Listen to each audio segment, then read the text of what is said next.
Uncle Banshbari এই রাস্তাতে? এটাতে যাওয়া যাবে না বাঁশবাড়ি? বাঁশবাড়ি যাওয়া যাবে না এটা দিয়ে? এটাতে এর আগে যাওয়া যেত তো? এর আগে ও আচ্ছা আচ্ছা। আমার বাসা অনেক দূরে। আচ্ছা আচ্ছা ঠিক আছে। আচ্ছা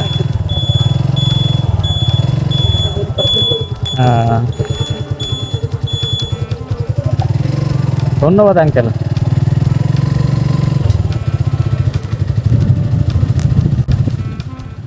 আসসালামু আলাইকুম বন্ধুরা, আমি এখন টুঙ্গিপাড়া থেকে যাত্রা শুরু করছি। আমার সাথে আছে আমার মোটরসাইকেল আর এই হেলমেটে লাগানো ক্যামেরা দিয়ে আমি পুরো ব্লগটা শ্যুট করছি।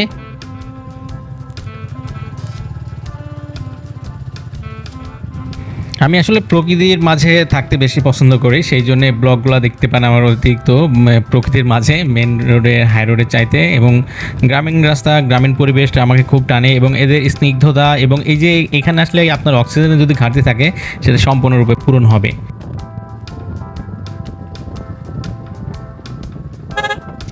এই ব্লগটা শুধু একটা যাত্রা নয়, বরং একটা গল্প।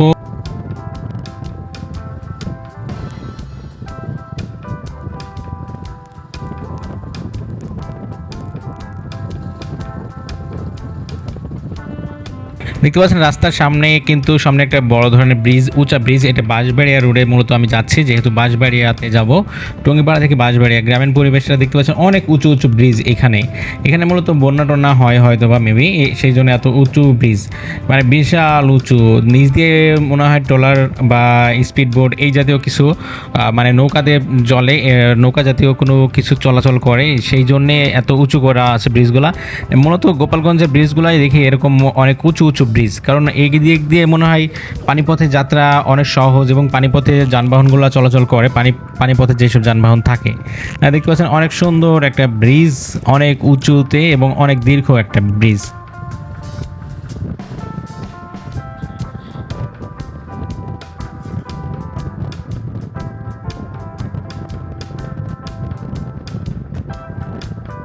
সামনে দেখতে পাচ্ছেন একটা গ্রাম। আপনারা যদি বুঝতে পারছেন যে আমি কোন গ্রামের ভিতর দিয়ে যাচ্ছি, আপনারা যদি এইসব গ্রামের কেউ দর্শক হয়ে থাকেন তাহলে কিন্তু আমাকে কমেন্টে লিখতে পারেন আপনি কোন এলাকার। এই এলাকার ভিতরে যদি আপনি দেখে থাকেন ভিডিওটা, তাহলে কিন্তু কমেন্ট করতে পারেন। দেখতে পাচ্ছেন অনেক সুন্দর রাস্তা, স্মুথ কিন্তু।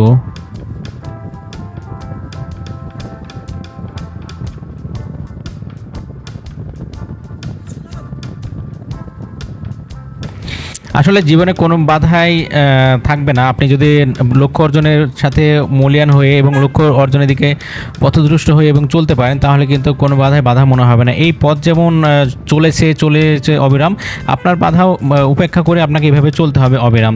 তাহলে জীবনের পূর্ণতা এবং জীবনের সার্থকতা আপনি খুঁজে পাবেন। আসলে সবার জীবনে দুঃখ কষ্ট থাকবে। আমার জীবনে অনেক ছিল দুঃখ কষ্ট, হাল ছাড়তে ইচ্ছা করছে, এমন একটা অবস্থা হয়েছিল যে হাল ছেড়ে দিই। কিন্তু রাস্তার মতোই চলতে থাকলে নতুন দৃশ্য, নতুন সুযোগ আসবেই জীবনে, আমি মনে করি এইটা। রাস্তার মানুষজন, দোকানপাট, গ্রামীণ সৌন্দর্য বর্ণনা দেখতে পাচ্ছেন কত সুন্দরভাবে তুলে ধরা হচ্ছে এই ব্লগে। আচ্ছা, আপনাদের কি এমন মনে হয় যে প্রথম সাইকেল চালানোর জীবনটা আপনার কেমন ছিল? মনে হয় যারা সাইকেল চলা শিখেছেন তারা একবারও যে পড়েন নাই এরকম কিন্তু ইতিহাসে নেই। সাইকেল চলা শিখবেন অথবা পড়বেন না, হোঁচট খাবেন না, তাহলে কিভাবে হবে, কিভাবে সাইকেল চলা শিখবেন?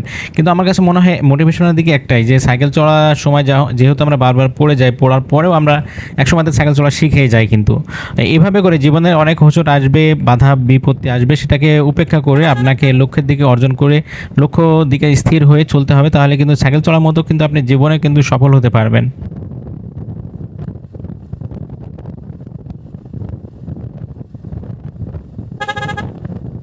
দেখতে পাচ্ছেন রাস্তার দৃশ্য সবসময় কিন্তু মসৃণ থাকে না, জীবনের পথটাও তেমন।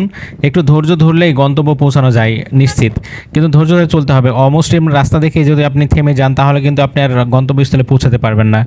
অমসৃণ হতে পারে জীবনটাও, এরকম অমসৃণ হতে পারে জীবনের পথটাও, কিন্তু তারপর আপনাকে চলতে হবে, চলতে থাকতে হবে, তাহলে একসময়তে কিন্তু আপনি গন্তব্যস্থলে নিশ্চয়ই পৌঁছাতে পারবেন।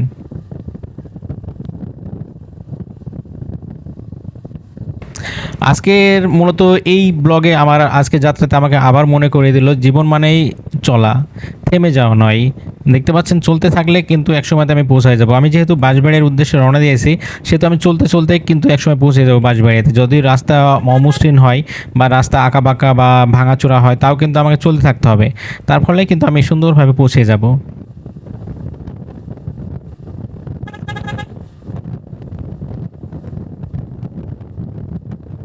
আপনার জীবনে যদি কোনো কষ্ট থাকে, তাহলে এই রাস্তার মতোই আরও সুন্দর দৃশ্য অপেক্ষা করছে আপনার জন্যে। দেখতে পাচ্ছেন কত সুন্দর যেহেতু দৃশ্যটা, এরকমভাবে আপনার জীবনে আঁকাবাঁকা কষ্ট, বিচ্ছেদ এরকম থাকতেই পারে। এরকম রাস্তার মতো দেখতে পাচ্ছেন, রাস্তা পার হলে কিন্তু অনেক সুন্দর সুন্দর দৃশ্য দেখা যায়, এবং রাস্তার পাশ দিয়ে যেসব দৃশ্যগুলো দেখতে পাচ্ছেন, এইভাবে কিন্তু আপনার বাধা বিপত্তি পার হলে কিন্তু এরকম সুন্দর সুন্দর দৃশ্যপট আপনি দেখতে পাবেন আপনার জীবন থেকে।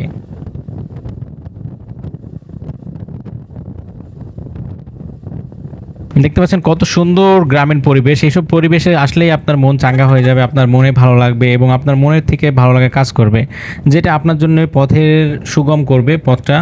এবং আপনাকে মনে রাখতে হবে যে লক্ষ্য অর্জন করে চললেই নিশ্চয়ই পৌঁছানো যায়।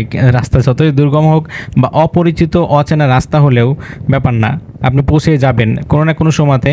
যদিও দেরি হতে পারে, এরকম হতে পারে যে আপনার কারো একই রাস্তাতে পৌঁছাইতে 1 ঘন্টা লাগছে, আপনার কারো কাছে পৌঁছাতে 2 ঘন্টা লাগছে। এটা জীবনের ক্ষেত্রেও কিন্তু একইভাবে।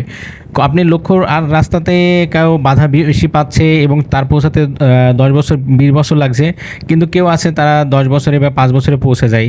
সেক্ষেত্রে কীভাবে পৌঁছায়? তারা রাস্তাটা চেনে, রাস্তাটা বোঝে যে রাস্তাতে কোনো জায়গাতে ভাঙা বা অমসৃণ থাকলে সেখানে থামা যাবে না, লক্ষ্যের দিকে চলতেই হবে, তাহলে একসময় সে নিশ্চয়ই পৌঁছে যাবে।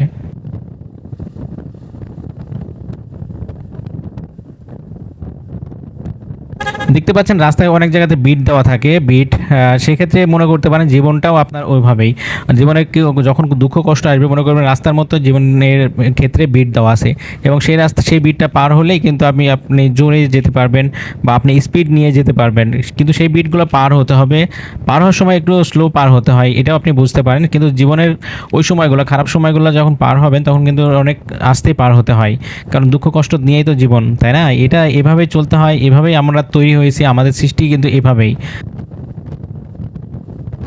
সামনে হয়তো আমি বাঁশবাড়িয়াতে চলে এসেছি। সামনে কিছু দূর পরে বাঁশবাড়িয়া শহর, বলতে শহর তো না, এটা একটা বাজার বলা হয় বাঁশবাড়িয়া। তো যেহেতু গ্রামের ভিতরে পড়ে, তবে বাজারটা বেশ জমসম বাজার, মূলত বাঁশবাড়িয়াটা।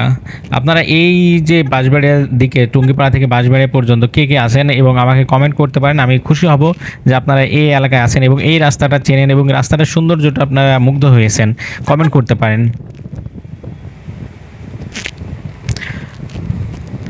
বন্ধুরা, এটা ছিল আজকের ব্লগ। যদি ভালো লাগে তাহলে লাইক, কমেন্ট আর শেয়ার করতে ভুলবেন না।